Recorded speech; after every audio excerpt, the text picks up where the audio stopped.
Thinking of exiting your business or taking on a private equity partner to help you grow faster? BizNexus has you covered. Tap into our network of thousands of best-fit investors, acquirers, and proven M&A advisors, and we'll help you begin the relationship confidentially on your terms, your timeline. Learn more at biznexus.com.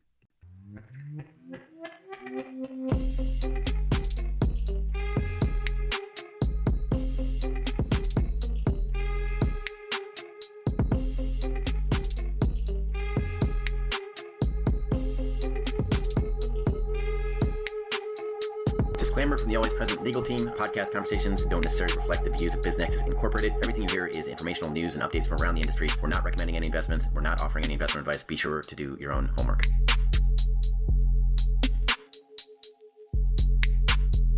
All right, so we're going to take a deep dive today into this McGuire Woods report that you shared with me about single-family offices and direct investments. Right. You're particularly interested in the lower middle market. Yes. Those deals in the $2 to $50 million range. Yep. And this report seems to have a lot to say about it. It does. It really does. We're seeing a definite trend of single-family offices, SFOs, wanting to kind of bypass those traditional private equity funds and invest directly in businesses themselves. So why is that what's driving this shift? Well, I think a big part of it is control. You know, SFOs, they want more say in where their money goes and how those investments are managed. Yeah, gotcha. They're also looking for, potentially higher returns. Makes sense. And cutting out the fund managers' fees can certainly help with that. Yeah, for sure. Okay. So how are they actually making this happen? Are we talking about SFOs suddenly building these huge investment teams from scratch? Not necessarily.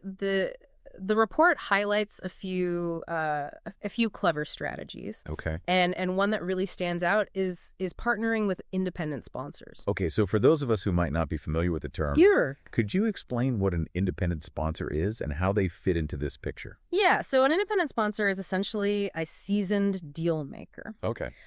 Someone with a strong track record in sourcing and executing private equity transactions. Got it. They don't have their own fund. Okay. But they bring the expertise and the networks to find attractive deals to structure them and manage the investment process. So instead of building that in-house team, SFOs can tap into this existing expertise. Exactly. And the report quotes Douglas Blagden, who's the founder of Shorebridge Capital Partners, who points out just how challenging and expensive it would be for an SFO to replicate that kind of deal sourcing network on their own. Right. Building those relationships, that industry knowledge, it takes years. Yeah, I can see how that would be a major hurdle for sure. Yeah. But wouldn't choosing the right independent sponsor be critical? Absolutely. You'd want someone who really understands your specific investment goals and your risk tolerance and all those things. It's a partnership, Yeah. It's not just a transaction. You need alignment on values, vision, strategy. Got it. And that's why the report emphasizes the importance of due diligence, not just on the potential investments, but also on the sponsors themselves. Interesting. So it's a two-way street. Right. You're vetting them as much as they're vetting the deal. Absolutely. Makes sense. And this leads to another interesting point the report raises, the importance of prioritizing deal sourcing. Okay, so you found a great sponsor. Right. But what's next? Well, even with a strong network, success hinges on finding high-quality deals that fit the SFO's criteria. Right. The report quotes Lee Cornwell of Cornwell Capital, an SFO actively making direct investments who stresses the need for discipline. Okay. He talks about sticking to your investment thesis, knowing when to say no quickly and not getting swept up by the hype of a particular opportunity. Right. I can imagine that's tempting. It is. Especially in a competitive market. Yeah. But remember, the goal for an SFO is to preserve and grow wealth over the long term. Right. That requires a strategic approach, not chasing every shiny object that comes along. So discipline in that sourcing phase is just as crucial as having a good partner. Absolutely. This report is really starting to paint a picture of what it takes to succeed in direct investing. It is. And another key element is understanding the nuances of structuring these deals. Okay. Direct investments are more complex than simply buying shares on the stock market. Yeah. There's due diligence, negotiating with sellers, securing financing, potentially managing a transition period. Whoa. That sounds like a lot to handle. It can be. Especially for an SFO that's relatively new to the space. Right. Yeah. And that's where the report brings up another strategic approach, co-investing. Okay, this is something I've heard about, but I'd love to hear more about how it works in practice. Sure. Especially in the context of direct investments. Yeah, essentially co-investing allows an SFO to partner with a more experienced investor, someone who's already navigated these complexities. Got it. It can be another family office, a private equity fund, even a high net worth individual. Okay. The idea is to share the risk, leverage each other's strengths, and learn from the process. So it's like having a seasoned guide. That's a great analogy. To help you navigate this new terrain. And the report specifically mentions Douglas Blagden again, who points out that co-investing with another family office can be particularly advantageous. Why is that? What makes that dynamic different from, say, working with a traditional private equity firm? Well, family offices often have similar investment horizons and a shared understanding of the unique challenges that come with managing multi-generational wealth. Right. There can be a greater sense of alignment and a more collaborative approach. That makes a lot of sense. Yeah. It's about finding partners who are truly on the same page. Right. Not just in terms of the deal itself, but also their long-term vision and their values. Exactly. And this brings us to another interesting point. Okay. The role of industry knowledge in direct investing. Okay. I'm intrigued. What's the connection there? Well, the report highlights that SFOs often have a built-in advantage in the industry where their wealth originated. I see. They might have deep expertise, valuable connections. Right. Even a unique understanding of market dynamics.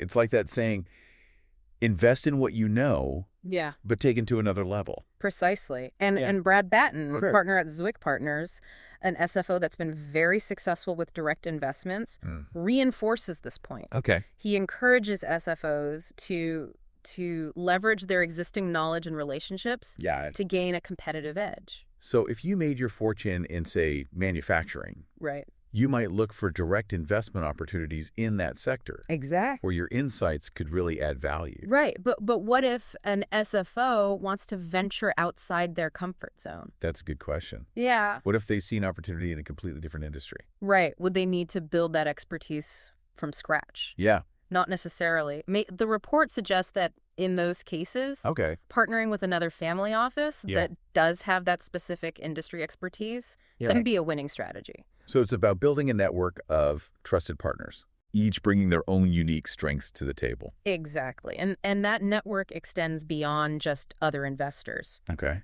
The report also emphasizes the importance of having experienced advisors. Like lawyers, accountants. Yes, but their role goes beyond just the technical aspects. Okay. They can be valuable sources of deal flow, provide guidance on structuring and negotiating transactions, and help ensure the SFO operates within industry norms. So it sounds like having that seasoned guidance could be crucial for SFOs. It can be. Who are new to direct investing. Yeah, they don't have to reinvent the wheel or learn everything the hard way. Yeah. It's about building a strong support system that allows SFOs to navigate the complexities of direct investing with confidence. This is all fascinating stuff. We've covered a lot of ground already, but I feel like we're just scratching the surface of this world of direct investments. We are. And in our next segment, we'll delve deeper into some of these strategies, exploring their potential benefits and challenges in more detail. Sounds good.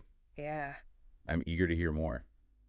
Welcome back. Let's unpack some of these direct investment strategies. All right. So we talked about partnering with independent sponsors. Right. And we've talked about prioritizing deal sourcing. Mm-hmm. But I'm really curious about this co-investing thing. Yeah. The report seems to suggest it's a powerful tool. It is. But also a complex one. It can be, co-investing can take various forms. Okay. And the structure you choose can have significant implications. Okay.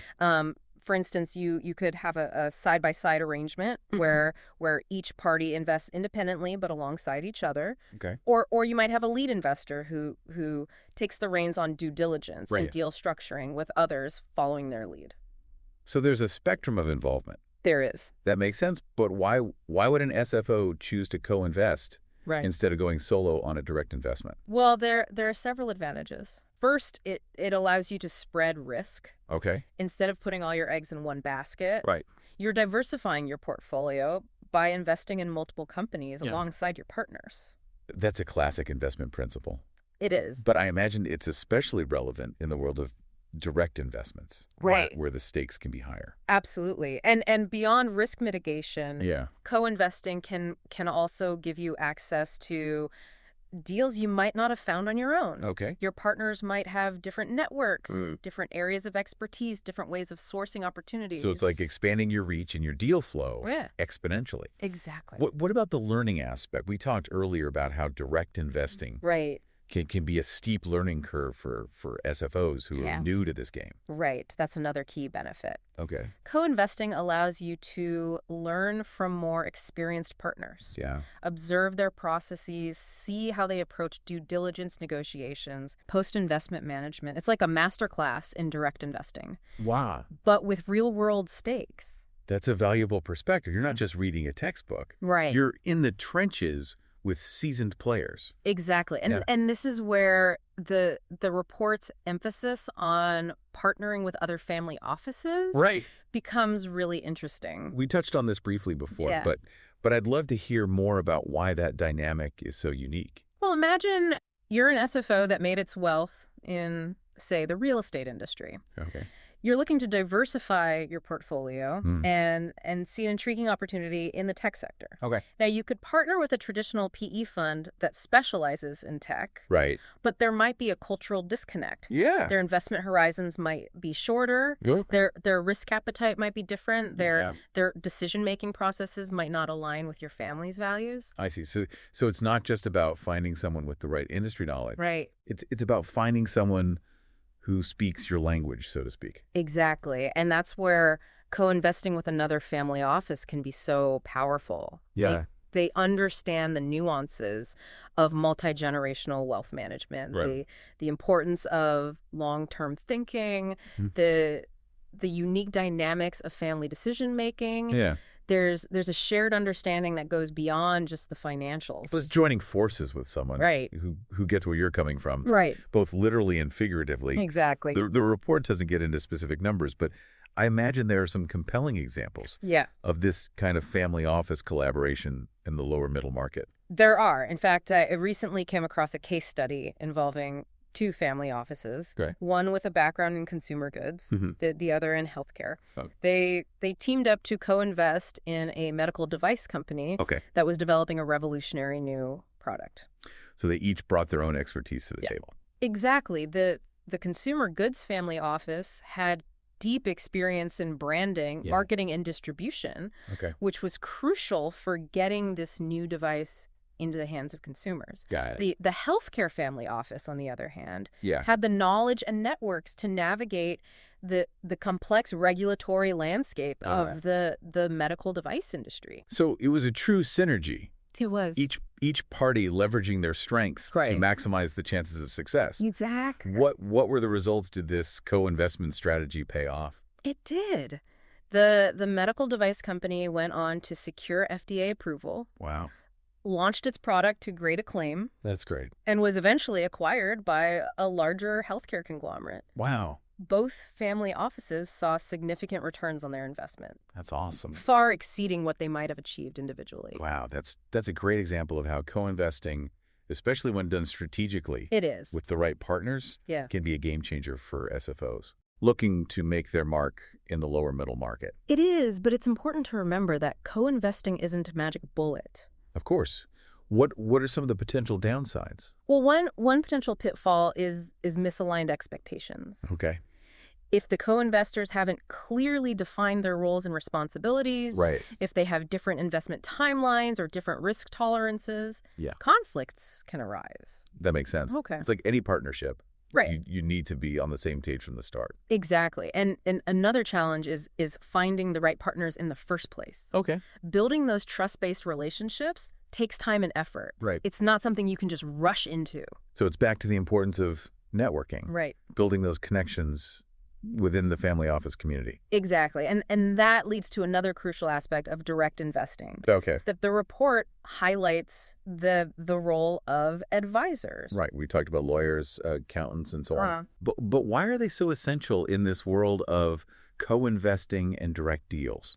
Well, their expertise goes beyond just the technical aspects. They can help you structure co-investment agreements, navigate complex tax implications, ensure compliance with regulatory requirements, and even immediate disputes if they arise. So it's like having a team of experienced problem solvers on your side. Exactly. People who have seen it all and can guide you through the potential pitfalls. Right. And beyond their technical skills, advisors can also be valuable sources of deal flow. Okay. They often have connections within specific industries. Yeah. They hear about opportunities before they become public. They can introduce you to potential partners or co-investors. So it's like having an extended network of eyes and ears on the ground, constantly scanning the market for promising deals. And that's especially valuable in the lower middle market, where many of the most attractive opportunities are off-market, meaning they're not publicly advertised or shopped around to a wide range of investors. It's a more exclusive world where relationships and trust play a crucial role. Exactly. And that's why building a strong network of advisors, partners, and co-investors is essential for any SFO looking to succeed in direct investing. This is all incredibly insightful. Good. I feel like I'm starting to get a real grasp on the nuances of direct investing. Yeah. The strategic approaches involved, the potential benefits, and also the challenges. It's a complex landscape. Yeah. But with the right mindset and the right team, it can be an incredibly rewarding one. And I'm sure our listener is eager to hear about what action steps they can take to explore this world further. Absolutely. We'll dive into that in our final segment. All right. So we've explored the what and the why of single-family offices getting into direct investments, especially in that lower middle market space. But let's get practical for our listener here.